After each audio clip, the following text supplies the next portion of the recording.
Our first and only review of the day is going to be for Captain America: Brave New World. This is going to be a non-spoiler review. I know some people may be a little touchy with the spoiler stuff there, so this is going to be a non-spoiler review. I'm going to do a full spoiler review Monday with my other co-host Nick there, and we're going to get into all that when he gets a chance to see it. There is a character that it does show up here that if you've been following the movie, you would probably know is already going to be in here, but just in case people who don't really follow the movie then or haven't been following production of it, then they'll say, then I don't want to ruin that for anybody there. But speaking about the production of it, that's also been a main kind of topic about this movie. There are tons of articles have come out about a mess that this production was. Even a former crew member, there was a Vulture article that got released of pretty much people. It was such a frustrating set to work on. How many people kind of were like, yeah, this is probably not going to be that good of a movie there. Right now, it's getting pretty mixed reviews. It's at 57% on Rotten Tomatoes. But what is this movie all about? So in Captain America: Brave New World, you have Anthony Mackie, who is Sam Wilson, who has taken on the mantle of Captain America. He is the new Captain America there, and he has to deal with all the trials and tribulations that comes with that here in this kind of espionage thriller type of film, but very much similar to something like Winter Soldier. There's a conspiracy going on here, and who somebody's trying to set off an international conflict here. People are fighting over animanium. Animanium just got introduced into the Marvel universe. And for all the people for all those years, people going like, are they ever going to mention this big ass thing that's in this water from Eternals? After all these shows and movies, are they ever going to bring that up? And it's like, okay, well, hey, there's a whole movie that's built around that of all these countries fighting for who's going to control the resources from this dead celestial that's in the ground here, and who's going to contain the resource animanium. You have Harrison Ford, who is a person that's trying to lead a treaty to have all the countries agree to share it equally. He's playing Thunderbolt Ross. He's replacing William Hurt, who passed away a couple of years ago. And you have him there. And also, you have some other characters in addition to this from Falcon and the Winter Soldier. If you've watched that show, people like Danny Ramirez, who plays Joaquin Torres, and people like Carl Lumbly, who comes in again as Isaiah Bradley. So that's what you're going here, Captain America trying to stop this international conflict there and trying to do great things there. All right, I'm going to pass around to you guys and get your thoughts on this. I'll start with you, KC. What are your Oh, thoughts on Captain America: Brave New? thank you. Thank you for the honor of doing this, giving my thoughts first. This movie, I'm not going to tell. Okay, where do I start? Okay, this thing is a mixed bag of good things and really, really unfortunate things. I was watching this movie and it felt like I was watching a Fox 29 TV show at some points that was predictable and kind of boring, and a really good action movie with good action scenes that had me happy. The problem that I had with this movie the most was the directing, the editing. The editing, when you see a trailer like the one you just played, where it has the nice cool line going through the middle, you're seeing cool directive styles happening. A trailer is supposed to give you a taste of what the meal is going to taste like. It's supposed to make you be like, okay, that's the style. I'm into that. I'm going to go see it. It pulls you to the movie to pay. This was complete opposite of what I saw in the trailer. And the trailer honestly showed way, way too much, in my opinion. The actors, they knocked it out of the park. Anthony Mackie, he did parts in this where the dialogue was not that great, but he offered it in such a way that I honestly was like, oh, Isaiah, his character, when things happened with him that we saw in the trailer and his reaction to it, I was feeling it. I felt it. It had in the third act of the movie, it had parts where there was wording from actors, and I was like feeling it. It had me feeling, and I was like, this is a really good movie. But there needs to be a time when Disney humbles up, like Apple humbled up, and they put movies, you're paying for their subscription service, put a movie on there like this, and I'll watch it on there and be like, okay, I see why this is here, and it's great for here. This should be in theaters. That's what I should be saying.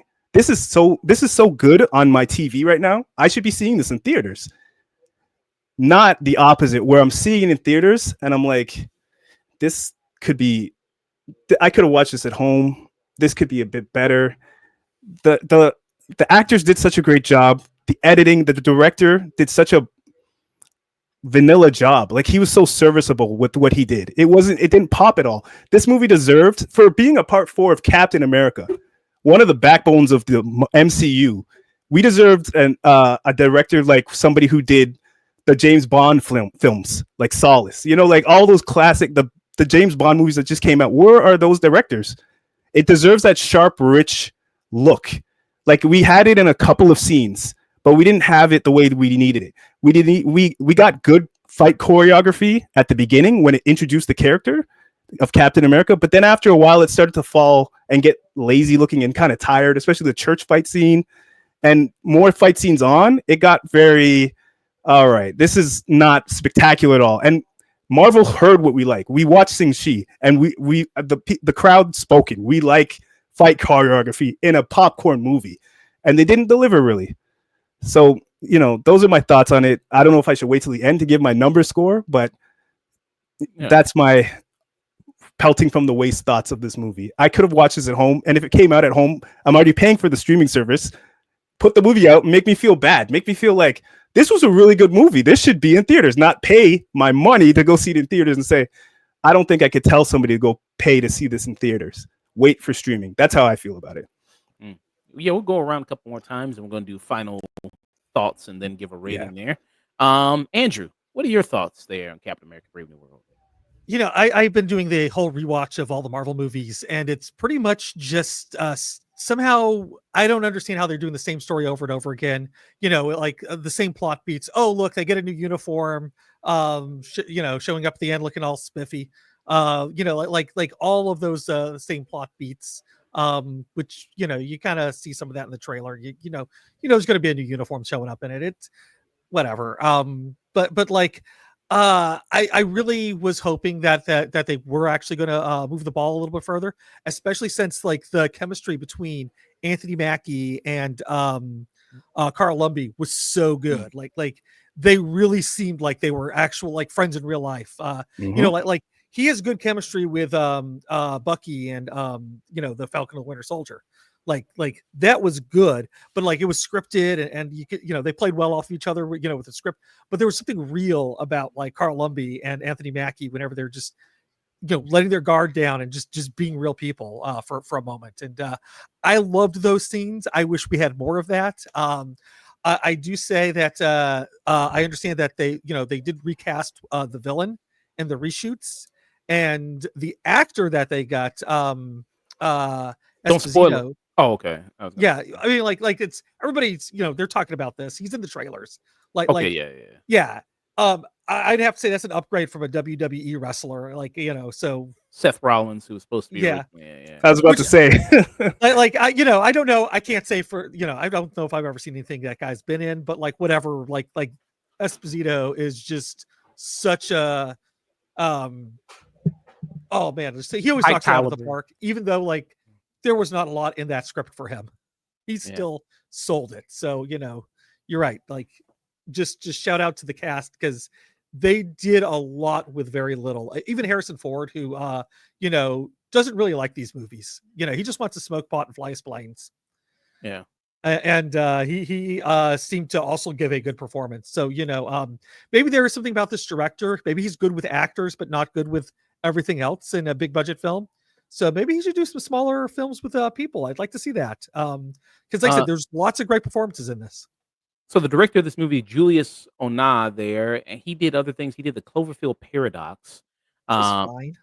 Which I didn't really like that. That was the movie that I think they dropped during the Super Bowl, and then they say, "Hey, check out this movie. It's gonna be on Netflix after the Super Bowl is over." And you went to go see it. It's like, "Oh, this is actually kind of a piece of shit." Because that was after, especially the really amazing 10 Cloverfield Lane that the other director did. So it's like you couldn't wait to the follow up. So he did that. And then he has also done something called Lucy. So I'd never seen that. It looks like a lot of indie stuff, which is fine. And I might go back and watch that because if he is I thought not 10 Cloverfield Lane. I thought Cloverfield Paradox had some good performances in it. there's nothing there in the script, but like Right. maybe he is really good with actors. Maybe these indie films he did before that they might be actually pretty good. What's the Who Yeah. knows? first film that he did? The What's the, first film if you that he scroll all the way did to the bottom there? it's called a movie called The Girl Is in Trouble. That's the very You first. keep scrolling down a bit more.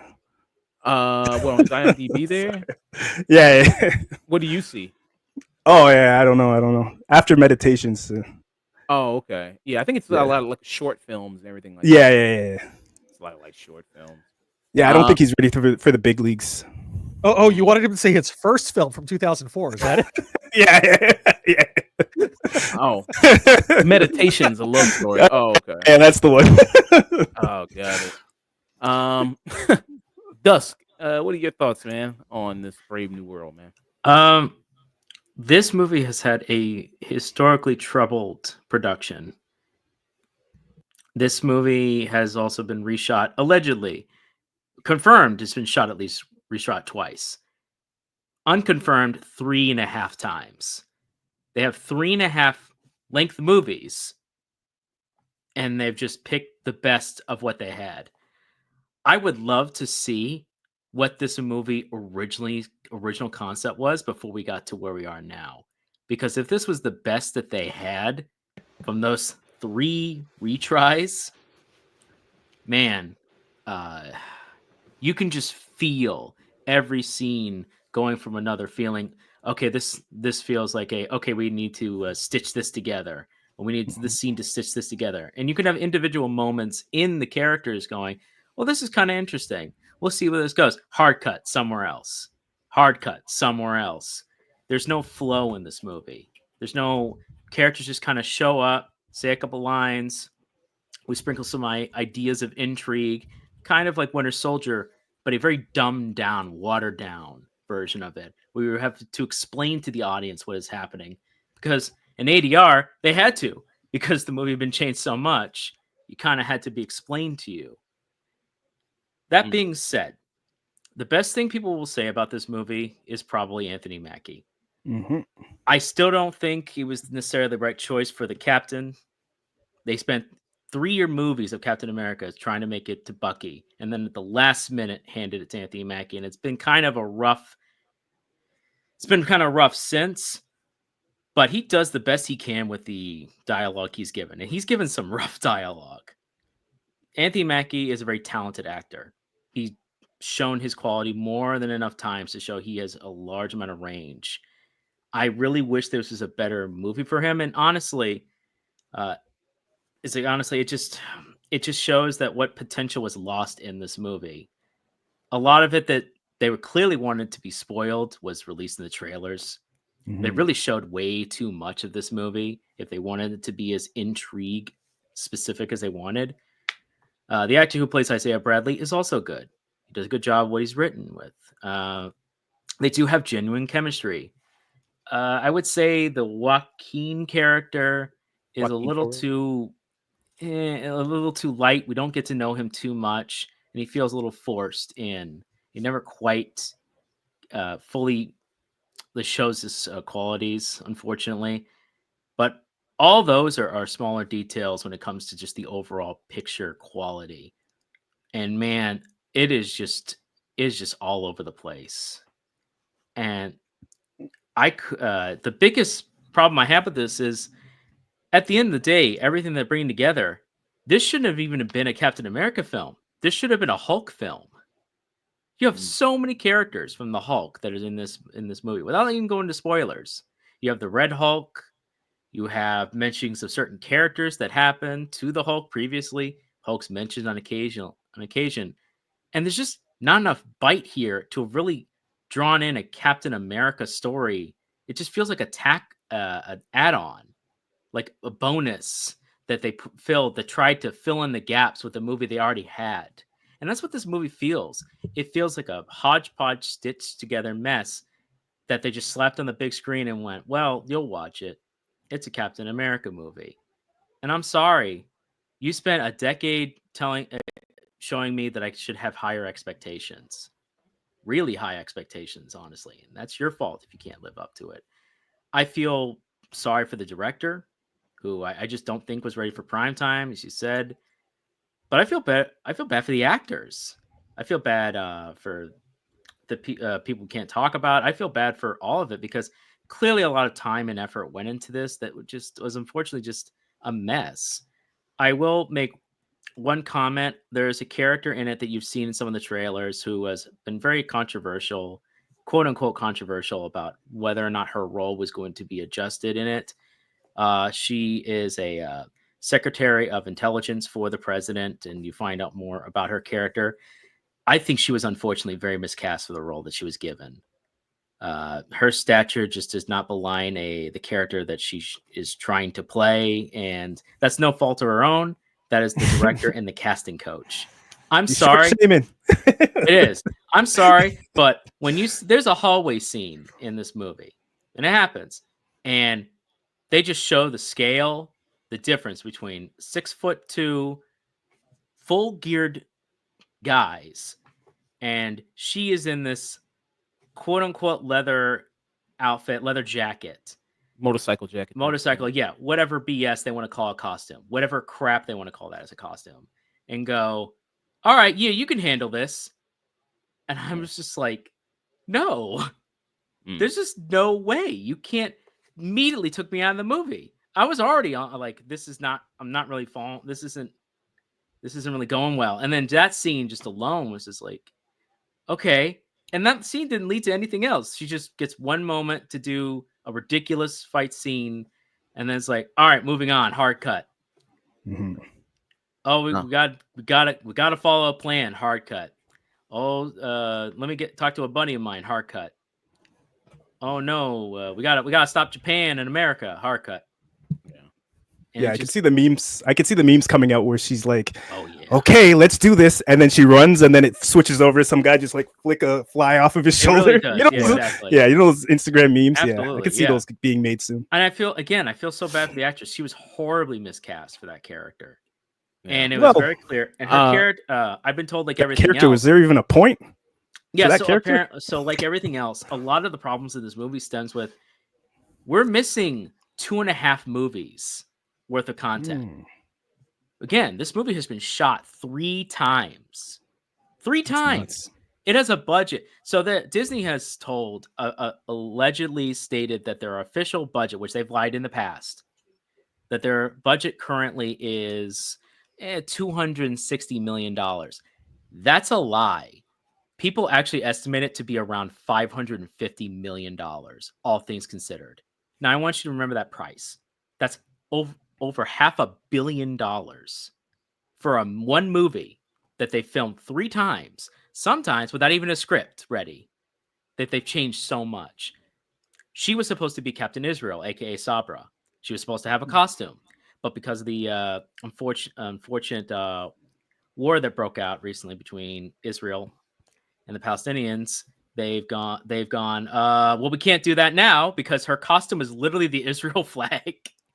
Yeah. Now they could change it to her more modernized version, which is the black, blue, and a little bit more of the Mossad style outfit. They could have easily done that. But which you did almost see in like one scene, I think. Like she had a jacket over it. Yeah. Yes, it is for like one moment. That's fine, but it needed to be a better costume for it. She was just you could just tell they were going to have a lot more intrigue with Mossad, perhaps have other nations involved of this, be a much bigger conspiracy, because what we get in this movie is very limited. We have only a couple nations involved, and you're like, a lot of these are our allies. I don't know why they would act this way, and there's a lot of communication between characters that just feels, I'm mad, so I'm going to act super childish and not at all ask questions. I'm just going to attack you. I'm like, no, that's not. What? Like, there's a scene, without going into spoilers, there's a scene where 2 people are attacking and like, hey, some of our guys go rogue. It's not our fault. Well, who's in charge? Who's commanding them? And it's like, I don't know.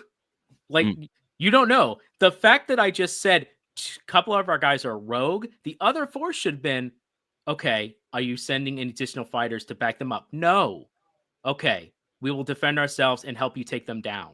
Because we affirm that they're rogue. If you're not sending additional support and you're wanting to avoid a conflict and you're basically saying, I don't want to fight you, They're doing their own thing. I'm not supporting them back up. I'm shooting at the same people that you're shooting at. I think we Mhm. can agree that, hey, but no, for the movie to keep going, we have to have this. And it's just, those are just small little moments, but they pile up. It's a death of 1,000 cuts of Mhm. Okay. little things that just illogical moments, bad script writing. Characters says things that happen and don't mean as like, but they don't actually carry through. We're told things but never shown.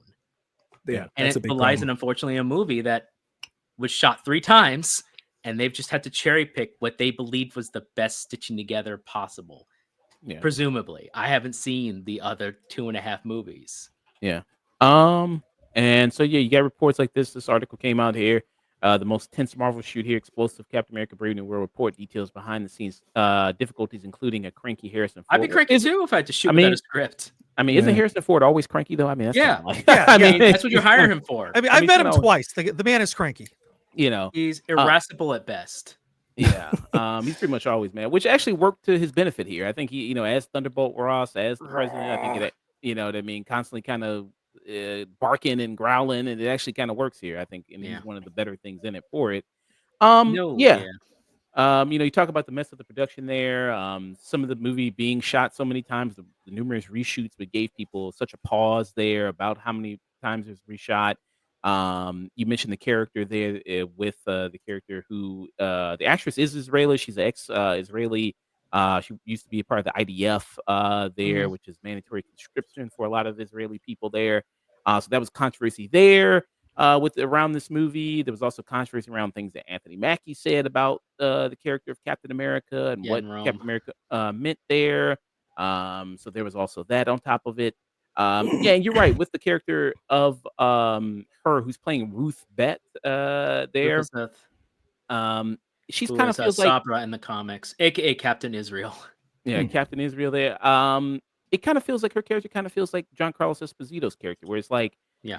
you Just kind of tacked on. just tacked on, not really a point there. Like John Carlos Esposito was only in a few scenes in the movie. He's not really. I think most Well, of the time you see him in. Gus, Carlos Posito, he was literally tacked on. Like she Yes. was meant to be there. He was literally added in the latest shootings. Mm. So that's why his scenes feel that way, why they feel like just kind of added on Sidewinder and his gang. That whole scenes, every scene he's in was the 3rd reshoot. I gotta tell you, it helped though. He helped this movie, in my Yeah. opinion. Well, I Yeah. mean, he could like read the phone book and it'd be a great movie. Sure, but he's Yeah. a 66-year-old man trying to go like run up and fight against Anthony Mackie and trying to like, oh, I'm gonna. When he there's a moment where he gets hit. I felt that in my stomach. I don't I want to felt say that. anything, but I was thinking that right now. I see it. He's just like, and he's just down. And I'm like, oh damn, it's paralyzed.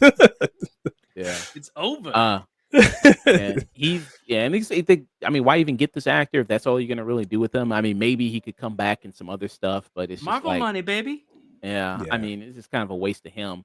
Yeah. I mean, what do you think, Andrew? Just kind of there. I mean, because like you mentioned the Seth Rollins who they cut out. There was also another actress, Ruth Salazar, who people might know. She was Alita Battle Angel. She was the lead character in that. She was supposed to be in this as Yeah, she's supposed well. to be Diamondback, if I remember correctly. Yeah, and then they Which cut her. Diamondback was part of the Serpent Society and went on to be Captain America's sidekick for a while.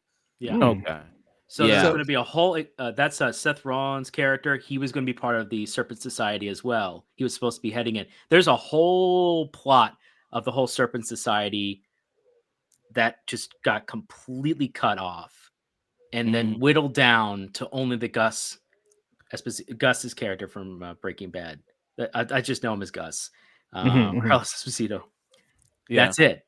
So all that entire movie just gone just to be one character Sidewinder and Copperhead who just gets like wiped away pretty easily in the beginning. Yeah. I I didn't mean, even know to that be was a special fair, character. Yeah, well, I mean, like they did that with also like Demolition Man too, like Yeah. D-Man, Yeah.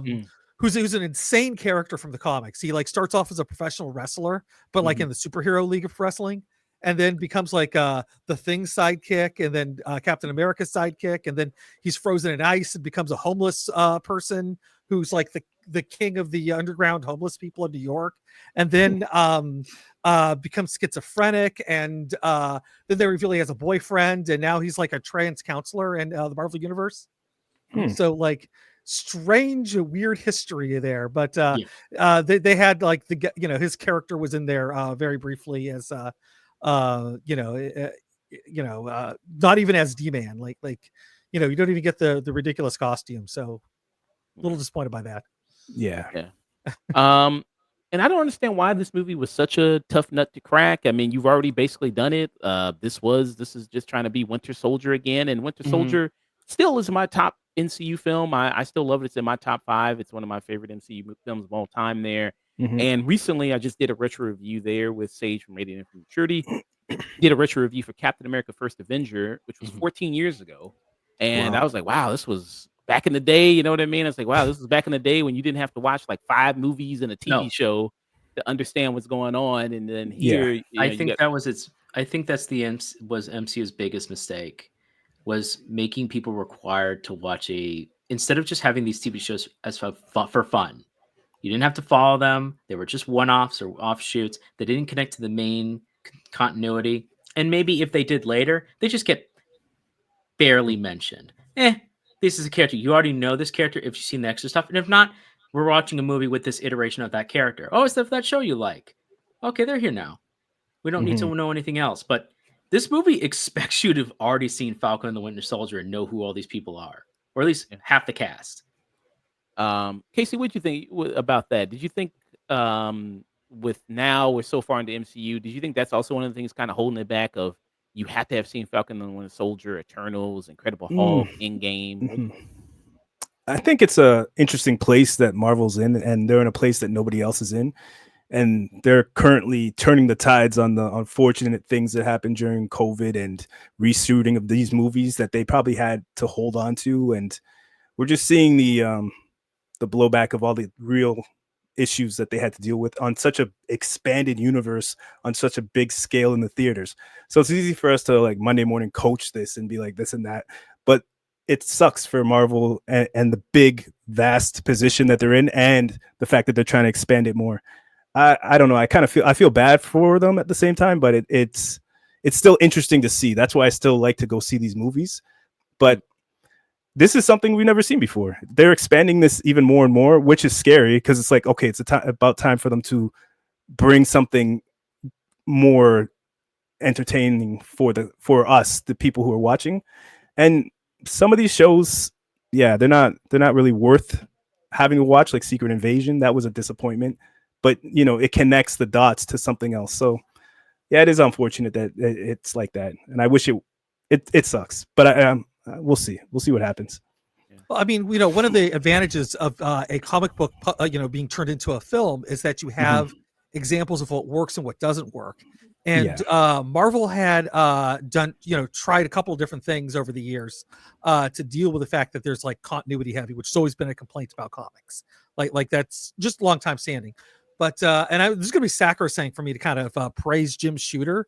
But I think he was kind of onto something whenever he said that every comic book is somebody's first comic book, and Disney should take that philosophy and say Mhm. every movie is somebody's first Marvel movie. Mm, you know um there are kids watching these movies that weren't even born whenever the Iron Man came out. yeah, Yeah. that is. Think about that. So you gotta make these either grow up with the audience, which I think they're trying to do and they're not doing it very well. But Right. that's not what made them popular. Make every movie somebody, allow it to be somebody's first film. That they can go in there, they don't need to know anything about it, and they can just have a good time and enjoy it. And yeah, sprinkle in a little like Easter eggs for like other stuff, but like that's not what it's about. It's about telling a good story.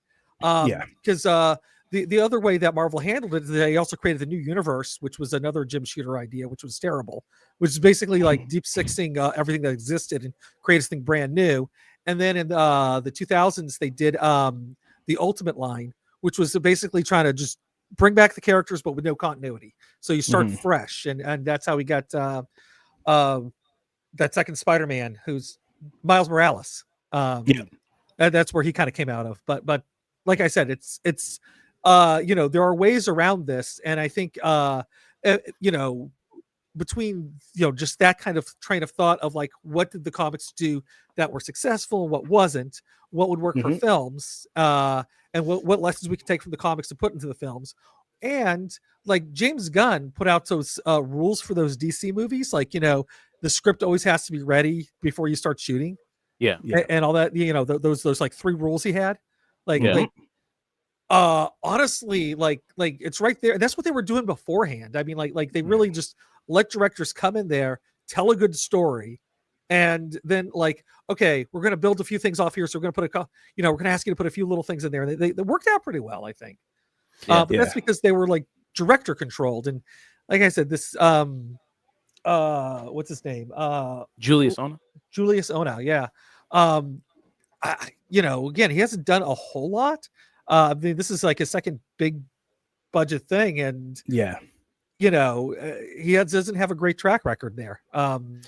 So Yeah. you're not letting artists go out there and be artists, like Exactly. bringing in Chloe Zhao was the right idea with the Eternals. That's what I was gonna say. but like, that's a beautiful movie. It's stunning. I have Yeah. lots of problems with it. Visually. Exactly. Visually yeah. stunning movie. Yeah, Yeah. her mise en scene is incredible. Like just the way she shoots everything at dusk, so the sky's colorful and Yeah, the you get a colors full of everybody's world. like grained. It's like Mhm. should be reversed in my opinion with the Eternals, because it's a fucking Jack Kirby comic. You want the 4 colors, those bright, vibrant Kirby crackle. Yeah. But like the thing is though, is like it's a beautiful movie, well acted. There's so many problems with it, but I think also that's because I don't think she's ever done anything that big before. And hopefully she learned a lot of lessons, and her Buffy the Vampire Slayer is going to be great. Oh, Yeah. nice. Um, I have a thought of like comic books versus the MCU movies. The comic books we could like look back on them being success, because comic books every month they will throw out, like Marvel will do like 30 comics a month. 5 of those might hit. MCU will do 1 Marvel movie or 2 movies a year now, and if one misses, it feels like the whole year was a wrap for Marvel. Do you get what I mean? yeah. So like, Yeah. they don't have the bandwidth to be able to put out the amount of things to keep up with the generational moving. Like, we're getting older and older and older. The actors are getting older and older. They can't keep up financially, I think, with the movement of time and the amount of products they would have to push to do what they're trying to do with expanding the universe. And that's what we're seeing. So when this movie, like, it kind of whiffed. Like, I did enjoy, I liked it, but I don't think I'll see it again. But like it was like I read a comic, I was like, that was cool. And I put it down, I'll give it to my cousin or something. Check it out. It was all right. But like, it wasn't one that I want to plaster and put on the wall and be like, and for this being one of the ones for the year, it looks like, okay, all the comics I bought from Marvel this year sucked. Like, what the hell? You get what I mean? Yeah. So that is the disconnect that they have, and the strategies that they're using with the Ultimate Universe when they did the reboot with the more realistic style that they're going with is now, that was from the early 2000s, and now we're in 2025. So we're in a whole different time now where things look cheap. Putting, like taking things and just, like taking it's a Black Captain America. Let's get a black writer. Let's get a black director just because it looks good for the, for everybody. We're going to get a Jewish star because we need a Jewish. We have a black, we have a Chinese, we have an Asian, we have this market, we have this market. We see that now. We're older, we're more mature. And we're like, okay, we deserve a more mature story from you guys. We don't need the black actor, black director, just because they're black. Let's get the most talented people in the room and get this thing going. Not the old style of comics. We've evolved from that. Do you get what I'm saying? So I think that's where the big disconnects are with Marvel. Yeah. And the movies also have the advantage of like looking at all those, those 5 hits and taking from those to build something, out, right. which is, fantastic. Also, to be fair, they've had blueprints for a long time that they've avoided. They have 80 years of comics. Yeah. 80 years. True. They have so many stories safe? to tell before. They have so many stories to tell that they never even got to before doing the more quote unquote modern comics, which haven't sold well because they're not very good. And they're adapting those. It's like, hey, before we even touch those and improve upon them, let's do the 80 years of comics that are still out there and do that first. Do the best of the best, cream of the crop, and then move forward. Building universe, that's like you were going with the Jack Kirby stuff when they brought Thanos in, and everybody was like, "Oh, they're going there!" Like they just started and they're taking it there. Like that. If they followed along that instead of trying to play it safe, Disney kids, adults were trying to get all the money, they could have done something way more impactful. I think instead of they should have followed the Jack Kirby blueprint. I think They really should have. I mean, also, even when the Thanos situation ended, you can still have a couple of movies that just like, okay, let's just take it down to ground level again. Mhm. We need to kind of Which- settle down to get some grounding for a little bit. Which I feel There's like gonna be a this lot one of is. collateral, no matter how that went. Yeah. So it's like, okay, and then kind of revisit and then slowly ramp things up for the husband. Well, if Thanos is out there, what else is out there? Now you're asking the right questions. Mhm. Yeah. I'm There's a lot surprised. out there. Like you mentioned, the director in this movie, that they didn't just get some of the people who directed Falcon and the Winter Soldier and then had them come on and actually just do this movie. Yeah, because the Um, writer was on the Winter Soldier Falcon show. The writer, I believe, one of the writers. yeah. Kari Segalin was one of the directors. She was the main director of all the episodes of the 6 episodes of Falcon and the Winter Soldier. Maybe she seemed like maybe the better choice to come and actually direct the film version of this. And you mentioned, with Falcon and the Winter Soldier, if you were one of those people who actually, watched that show, how mainstream is that show? Probably like if you're just a general person, coming off the street trying to just go see a Marvel movie, have you actually seen this? And I think that's where it leads to the clunky dialogue where you try to introduce Carl Lumley as Isaiah Bradley, and he has to sit up there and say, "Hello, I'm Isaiah Bradley, and I was in prison for 30 years, and I was experimented and tested on," and that, and then you got Danny Ramirez who's in here and say, "Who the fuck is this?" Listen. If you only just watch the movies, you go, "I don't know who the fuck these people are." Yeah. Even though I think Carl Lumley does a good job with the limited Mhm. time he has and giving that character pathos and letting him play there. Yeah. And the news reporter saying, and that he was just hunting the Hulk, and the Hulk is also the ex-girlfriend of his daughter. It's like, what news reporter would say that? Like it's ET, you know what I mean? They're just saying everything to kind of catch you up in like 20 seconds. That one was why I say, why is Captain America even here? Why isn't this just a Hulk movie? Right. Like, why can't we have a Bruce? He has it in the comics. Why can't we have a Bruce Banner story where he actually acts like a scientist and has intrigue and is discovering things, and especially when it comes to gamma radiation or anything else and genetics and anything else, that should be very interesting in his forte and being trying to control the Hulk while also being very intellectual and having to do subterfuge from his time as working with the Avengers would actually be interesting. He'd actually have to use, because he can't just Hulk out or he'd be seen and cause a lot of issues. So it should be, but they don't want to do that because they don't want to pay. Well, Warner there's Brothers. actually a good reason why they don't do it. Yeah, But they don't want to pay it's, Warner Brothers. Universal actually, right? Yeah, Universal. They don't want to pay because they still have the rights. Okay. Yeah, it's really what it boils down to. It's that, and it's terrible because I think it's hurt it. You're right, because this is a Hulk movie, where Captain America shows up. Yeah. Yeah, so I mean that's kind of the thing about it. I mean, it's just kind of disappointing. I think Anthony Mackie, if you would look at some of the bright spots of this film, he deserves better than this. I think he deserves better. I think he does make a good Captain America.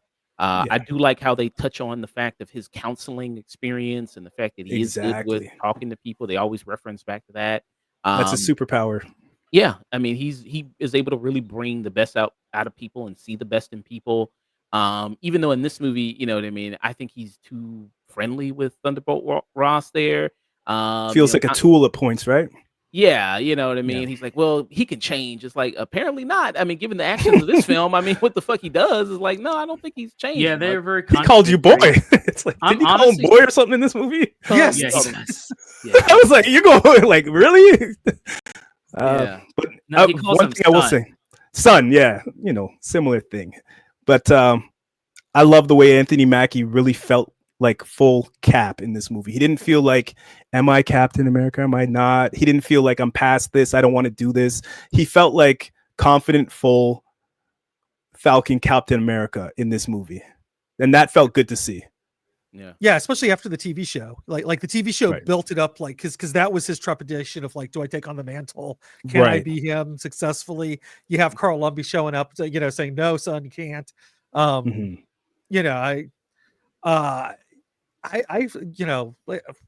kind of I liked that, and that this was a trying to go forward. I wish they had a script. Exactly. And there were like they were throwing this together while they were making it. Like, what could we do? Where can we put them? They were. Let's put them here. They were literally at one point. Yes. 5 Jesus, writers. That sucks. Movie. That's scary. There's just put it on. Just put it on Disney Plus for people to watch. Like, Yeah. put the full 3-hour version or something now. No, You get what I it'd mean? be Like, more like 6-hour versions. So they put it on there. just put the work prints. Put every work print you have, and just I'll watch Documentation. and see. And then fans can re-edit whatever movie they want at that point. Yeah, I'll go around and give you guys final thoughts and rating for it. I'll go ahead and give my final thoughts and rating. Yeah, I mean, this movie I think is an incredibly mixed bag. I think the biggest thing about this movie is how wasted of potential it is. Yeah. How much you saw where it could have been great.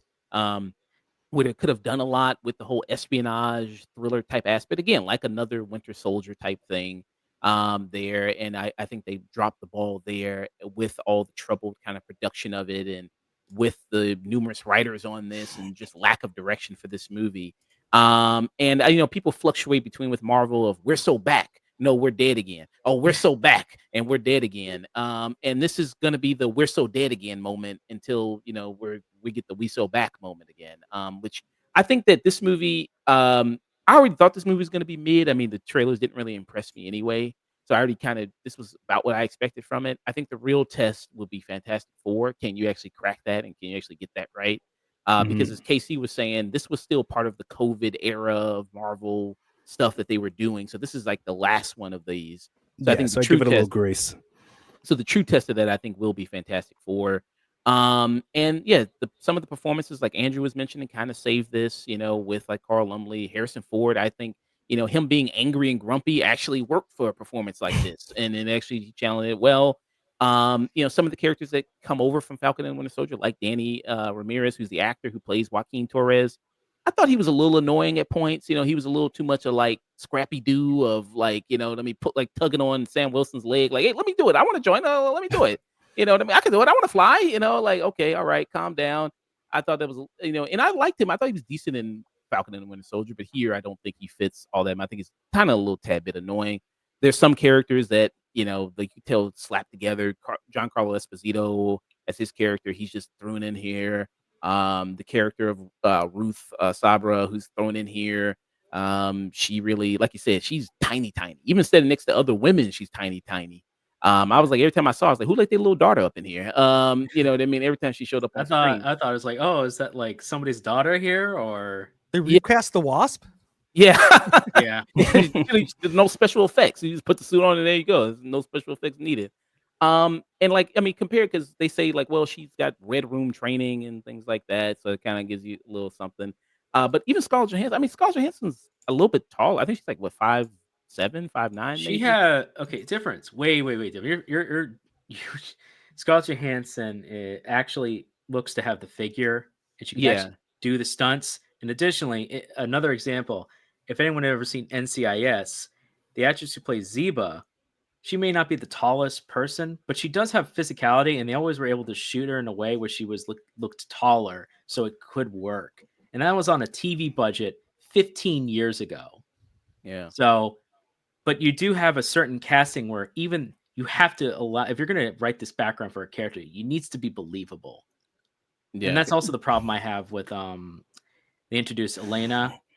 She also, to me, doesn't quite have the physique, but she's better than what we have here. At least I can kind of sort of see it. It's still like she's still like, it's still weird when you see it in full distance. You're like, I don't really believe it. But this, she's just so small in comparison. But this is the thing. This is where good choreography comes into a movie, because if there are things that we could say in the trailer when we see Captain America go against Red Hulk in the trailer, right?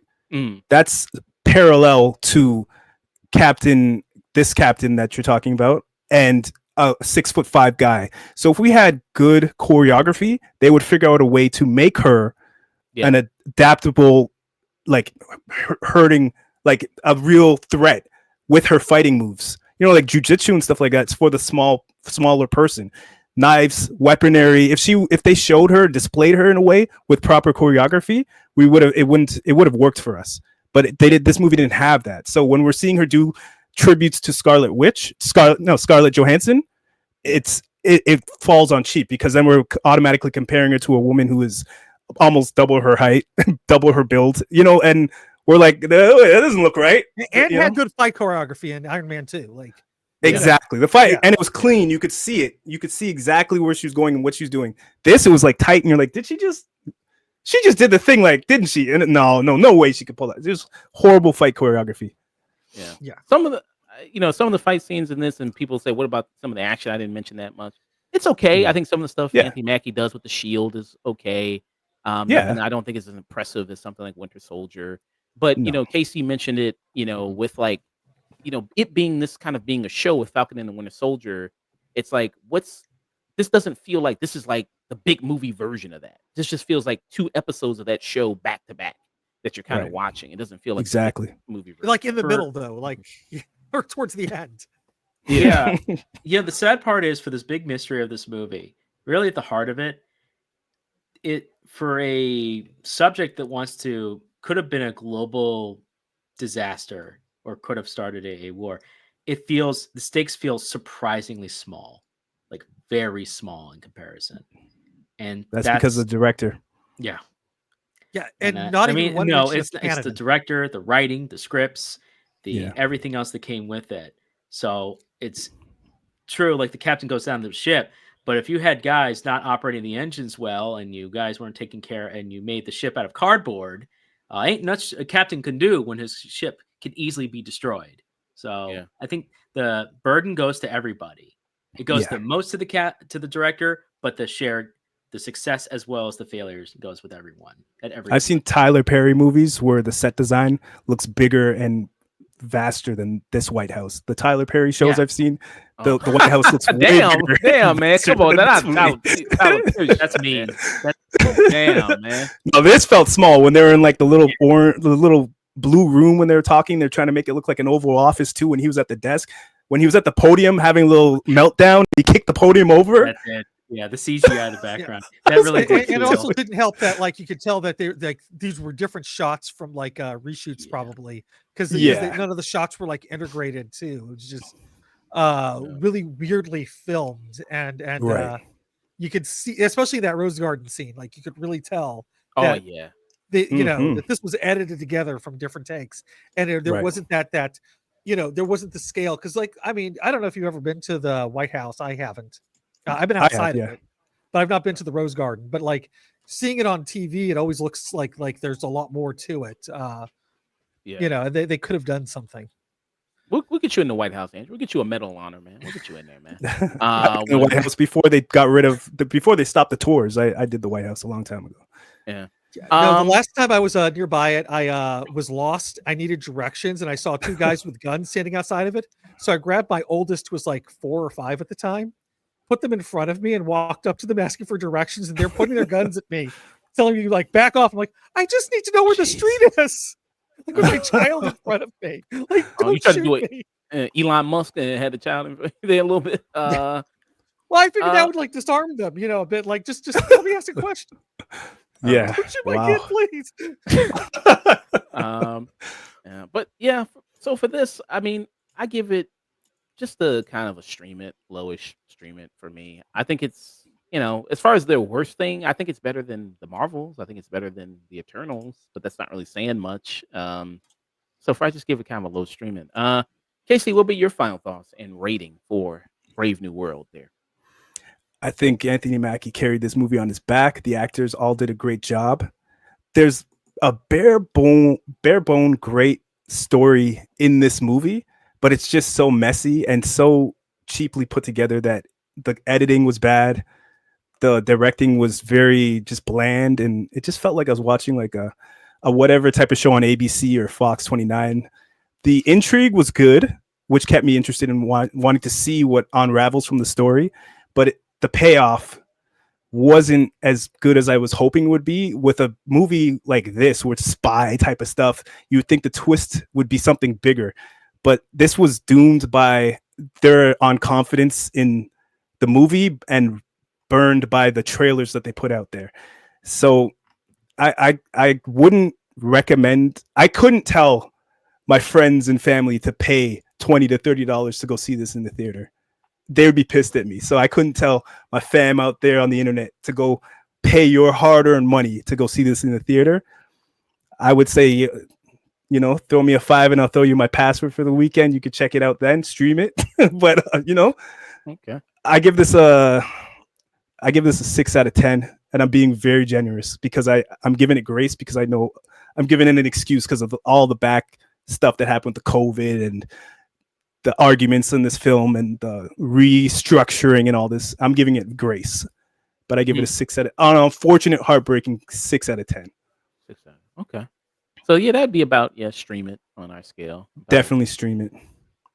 And And it is better. It is as good as Marvel's. It's on par with Marvel's. If I saw this on streaming right away, it would be on par with Marvel's to me. It'd be better than Eternals. Yeah, Love and Thunder. I think it kind of matches up with Love and Thunder, where I'm like, it's not crap, but it's not amazing. It's not great. You know what I'm saying? But it's like I watched it once and I'm like, I'm good. what about you, Andrew? What would be your final thoughts and rating? I mean, if they gave us a streaming show where it's just Anthony Mackie and Carl Lumbly at a barbecue, I would definitely watch that. But that's not what this movie is. You can see that in the few scenes they have together. If you're a Marvel fan, stream it. If not, just skip it. Yeah.